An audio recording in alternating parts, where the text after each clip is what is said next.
Hoje, aqui no consultório da doutora Cléobre Dariol, psicóloga, nós vamos abordar um tema muito importante, que é sobre o suicídio. Cléo, tudo bem? Tudo bem, tudo bom, Karina? Também tudo jóia. Cléo, eu gostaria que você falasse hoje um pouquinho para a gente sobre esse tema, que é muito importante. A gente tem visto aí, até mesmo na mídia, né? Essa semana passada teve uma Miss que cometeu suicídio. Teve também uma garotinha que teve no programa do Raul Gil e também criou toda uma polêmica, que ela também cometeu suicídio. E parece que os números estão aumentando, né? Muito, né?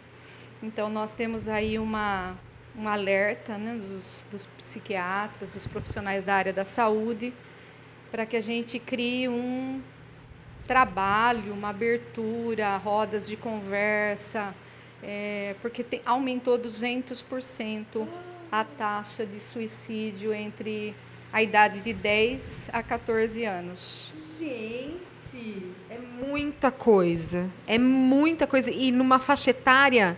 Porque a pessoa era para estar aberta para a vida, né? Exatamente. Vontade de viver, né? E aí a gente vê um paradoxo, que é o contrário, né? A busca pela morte, né? E aí a gente vem encontrando tantos e tantos casos. Acredito que todos vocês em casa, no dia a dia, têm observado a automutilação. Sim. Né? Que são aqueles cortes, muitas vezes nessa área, muitas vezes tem até alguns lugares que eles escondem os adolescentes, né? Tampam com a camisa, com roupa comprida. E aí vão aparecendo os casos, né? Na escola, um amigo conta, uma mãe aflita vem para o consultório. Então, assim, é realmente algo que nós precisamos fazer alguma coisa. Urgente, urgentíssimo, precisa mesmo ser feito alguma coisa. É claro que enquanto eu não tenho na minha casa, a gente não vê por perto, parece que, né? A gente ouve, mas parece assim, tá longe, não vai acontecer comigo, não é por aqui, não é por perto. Isso aí é coisa difícil, não é bem assim. É um caso ou outro, a gente não vamos exagerar. Né? Então, existe também essa fala, né, das pessoas em geral. E eu queria comentar um pouquinho sobre a cultura, nossa cultura. Né? A cultura ocidental, ela, no final do século XVIII, eu acho muito apropriado a gente ter uma visão também do que vem ocorrendo, o que está propiciando, onde nós estamos chegando, que mundo é esse? Não é? Então, assim, a cultura ocidental, no final do século XVIII, o que vai ocorrer? Né? Aquele tempo anterior ao século XVIII, que é o tempo da Inquisição, da caça às bruxas, é o tempo que foi tido como escuridão, a época medieval. Então, ali havia, sim, a subjetividade. Existia, sim, a união, a mistura da subjetividade e do religioso, do campo religioso. No final do século XVIII, para o mundo da ciência, para a comunidade científica, vem a objetividade. O que quer dizer isso, objetividade? A vida passa a ser lida, o crivo, nosso óculos, passa a se importar com aquilo que é visível, com o que é palpável, com o que é medido, como uma matemática. O que é externo é o que eu vou focar, eu vou atender. E fica essa questão muito vivida até os dias de hoje. Né? Então, a partir disso, origina-se o materialismo. O materialismo é algo que está até nós aqui envolvendo as nossas vidas. Então, ocorre uma dissociação do subjetivo e do objetivo. O que é uma dissociação? Uma separação entre o que é interno, subjetivo, que passa a ser desconsiderado, desvalorizado, e passa a ser o foco. Como que a gente pode falar, Karina? O olhar, o que mais importa... É o material. É o que eu vejo em você. Né? Aparência. A aparência, o mundo das aparências. E o mundo das aparências, ele se transveste, como que eu posso te falar? Você pode estar hoje, eu vou contar um caso que aí elucida bem. Uma vez veio uma pessoa aqui, muito bem vestida. Aquele dia ela estava bem maquiada, Daí eu falei, nossa, como que você está hoje? Né? Aí ela disse, você está percebendo como eu estou? E eu coloquei, sim, muito bem, claro. Olha, né? Ela falou, faz 3 dias que eu não como. Sorrindo, né? Faz 3 dias que eu não sei o que é levantar da cama. Eu vou ao banheiro e volto. Então, assim, a gente vai perceber, como Freud já disse aquela frase, todo excesso pressupõe uma falta. Né? Então, muitas vezes, ocorre da pessoa buscar montar uma aparência para esconder, ocultar a sua subjetividade.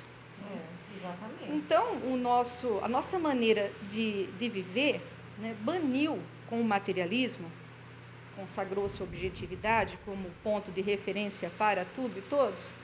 Então, baniu a subjetividade a partir disso, final do século XVIII. Baniu com a subjetividade os sentimentos, o diálogo emocional, a comunicação emocional. Tanto que hoje a gente vê acontecer assim. Como que é dito para alguém com depressão? Uma pessoa assim que está distante, vive o mundo racional, o mundo das formas, não do conteúdo, o mundo da forma, da aparência, até da ostentação. Né? Porque hoje em dia não é só preciso ter, é preciso ostentar, né? No campo das aparências. O que é dito para uma pessoa com depressão, muitas vezes? A título de fazer uma vista grossa mesmo. Você não está bem? Vai se distrair, vai viajar, vai passear lá no shopping, vai ver as vitrines. Vai comprar uma roupa. Mais cabelo. Vai no cabeleireiro. Então, aí nós temos assim, essa depreciação do estado subjetivo do ser. Né? É como se fosse, é dito assim, isso é psicológico, coisa da sua cabeça. Vai fazer alguma coisa. Então, assim, o que é psicológico na hora que é dito assim? Isso não é nada. Psicológico é como se fosse algo que não existe, quando ela diz assim, isso é psicológico. Porque, na realidade, se a gente for levar literalmente, é claro que faz parte da dimensão psíquica do ser, do que está ocorrendo lá dentro, dessa subjetividade, desse mundo interno. Né? Então, bane-se a subjetividade. E nós ficamos até hoje dentro dessa visão mais dura, rígida, estagnada. Né? Exatamente. Tem um profissional que diz assim,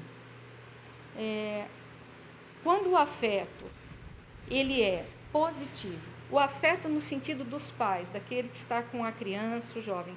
Quando o afeto ele é positivo, ele é adequado, há uma possibilidade de externalizar para o ambiente. Quando o afeto é a maneira que o pai lida, a mãe, o responsável, com o jovem, com a criança, com o ser humano, ela dá condições para que essa pessoa traga à tona o que quer que seja, o que ocorre? Ocorre a possibilidade de ser externalizado. Né? Então, sim, quando o afeto é adequado, quando o afeto é positivo, você tem uma escuta de verdade, você está lá para o que der e vier, vamos dizer assim, pronta para tudo, para o melhor e para o pior, seja o que for, que venha de dentro dessa pessoa. Aí você oferece condições, cria uma ponte para que ela traga cobras e lagartos. Quando você não tem essa escuta, desvia, faz vista grossa, fala, vai, você tem tudo. Você tem uma escola boa, tem mesmo, né, Karina? Você tem tudo de bom, casa, comida, roupa lavada, tá tudo perfeito na sua vida, menino, para de reclamar, né? Muitas vezes é dito assim, de uma forma que a pessoa não consegue ter um suporte. Muitas vezes é muito difícil para ele. Né? Então, o Dr. Neuri Botega, que é um psiquiatra eminente no nosso país, que é um suicidólogo, ele diz assim, muitas vezes o pai e a mãe não têm coragem de perguntar. Exatamente. Sabe que pode ouvir o que não quer, né? Exatamente. Então, assim, muitas vezes o pai e a mãe não perguntam, porque se ele perguntar e depois ocorrer alguma coisa, é como se ele entrasse no campo da responsabilidade de resolver. E se ele pergunta e não banca? E não dá subsídio?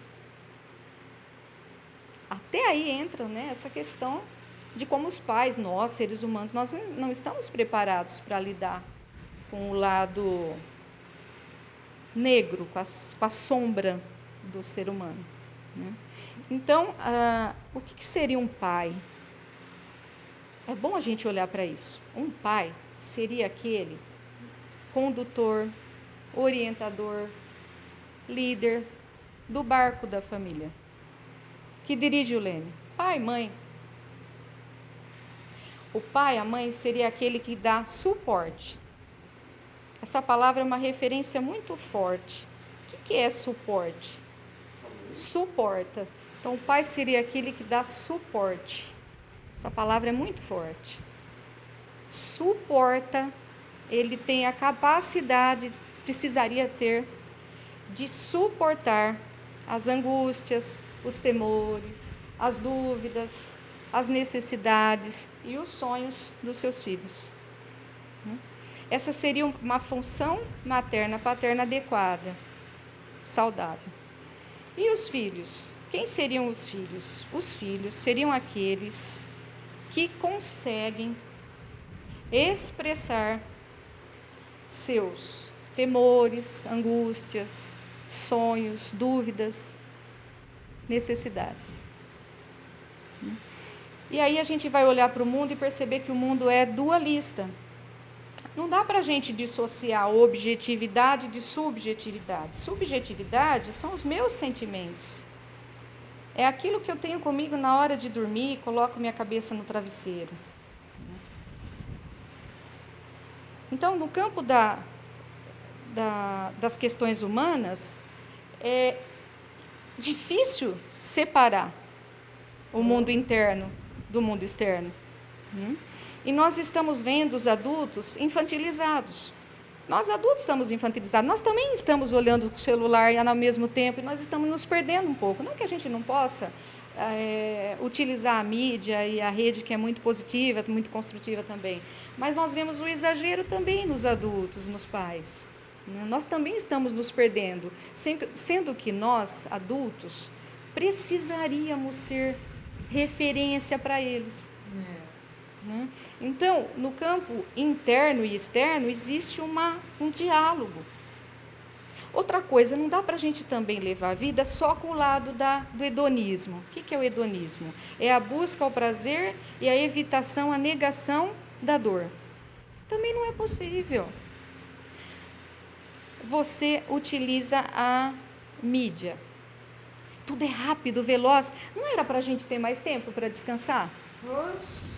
Aperta botão, já faz... O que nós estamos vendo? O oposto. Nós temos menos tempo. Nós estamos sem conseguir achar tempo para descansar, para o lazer. Precisa fazer uma batalha para conseguir relaxar, viver tranquila, mais serena. Exatamente. Né? Então, assim, é muito interessante ver a questão também, um extremo ou outro. Se a gente quiser só viver da leveza, eu fico dormindo ou meditando o dia inteiro, eu posso? Quem dera, né? Certo? Então, assim, nem tanto ao céu, nem tanto à terra. Então, nós precisamos trabalhar a questão da dualidade. Nós estamos no mundo da polaridade. Tem hora que você cansa e tem hora que você descansa. Equilíbrio, tudo bem?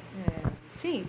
Tem hora que você corre, tem que ser um pouco mais rápida a vida, e depois tem hora que você deixa um meio tempo aí, um período para você relaxar, fazer as coisas com mais calma, cuidar da jardinagem. Então, nós precisaríamos entender que a vida nem é só subjetiva e nem é só objetiva.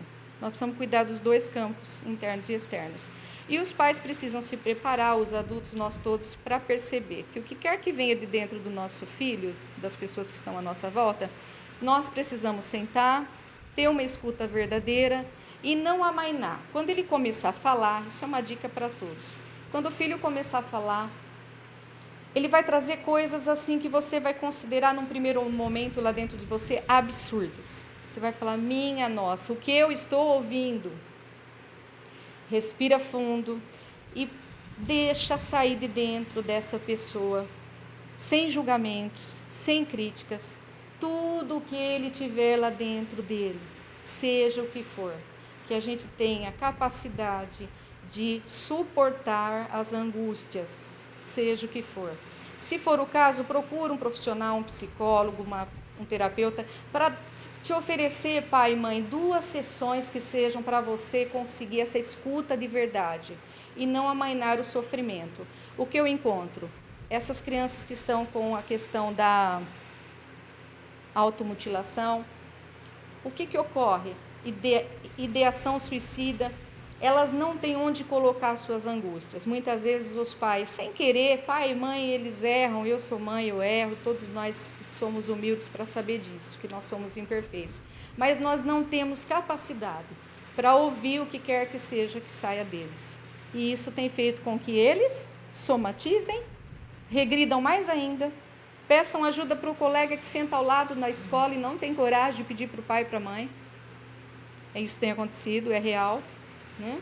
Então, nós precisamos fazer isso, ter coragem para ser essa pessoa que suporta o que quer que seja. E se for algo muito difícil, se for algo muito complicado, nós vamos procurar ajuda. Nós vamos procurar trabalhar o lado sistêmico, as constelações sistêmicas têm N possibilidades, é um campo rico. Ele vai trabalhar o lugar de pertencimento do pai, se ele está no lugar de ordem, no lugar correto, o lugar da mãe de ordem, o lugar de pertencimento, se há exclusões. Se há exclusões, esse filho pode estar repetindo como um membro, alguém que foi excluído do sistema. Nós estamos agora diante do Dia das Mães. Né? O que é uma mãe? Uma mãe, nós temos isso como uma grande vitória. Nós estamos aqui devido às nossas mães, exatamente, aos nossos pais, 50% pai, 50% mãe. Então, assim, a mãe, ela traz a vida, ela gera, ela dá esse acesso a esse mundo. E todas as nossas alegrias vêm da possibilidade delas terem nos gerado no meio de tantas dores, de tantos sofrimentos que elas tinham no campo delas sistêmico também. Quanta barra elas não enfrentaram, nossos pais, e nós estamos aqui. Não é? Então, para reverenciar essa vida que nos foi dada, que a gente possa também passar para os nossos filhos a força, a coragem deles conseguirem tirar toda essa angústia, todas essas defesas sejam derrubadas, para que a gente não seja conivente, porque se nós trouxemos esses filhos ao mundo, à vida, com tanta força, coragem, enfrentando tantas dores, as próprias dores do parto, uma gestação em que incorre a tantos riscos, né? Então, que nós tenhamos também essa força, essa coragem, para que a gente consiga ouvi-los e atender as demandas na medida do possível. Com certeza. Para que a vida que foi gerada e doada a eles, eles consigam também, né, levar isso para frente, para os seus filhos, para as próximas gerações, fortalecidos. Exatamente. Guiados pela nossa capacidade de deixar vir à tona o que quer que seja. Exatamente, gente, é isso aí. Então fica a dica para os pais ouvir os filhos, ouvir de verdade, né? E ouvir com o coração, deixar eles falarem, seja o que for, sem julgar, né? E procurar um profissional da área, precisando de ajuda, sempre procurar um profissional da área, né? Cléo, obrigada mais uma vez, foi muito bom, foi muito enriquecedor. O telefone da Cléo tá aqui na tela, se você ficou com dúvidas, né, quer marcar uma consulta, quer saber mais, liga aqui para a Cléo e agende aí a sua consulta. Logo a gente volta para abordar mais aí esse tema. Sim, tem muitos pontos aí que ficam faltando, né, dá para trazer mais, sim, trazer pelo ponto de vista sistêmico, que traz uma série de caminhos, de possibilidades, olhares de solução, e nós estamos abertos aí para qualquer tipo de ajuda, uma orientação, em todos os sentidos, empresas, organizações, escolas que estão em contato com essas idades, né, de risco. Sim. Estamos à disposição para uma troca. É isso, Karina. É isso aí. Obrigada, gente. Um beijo.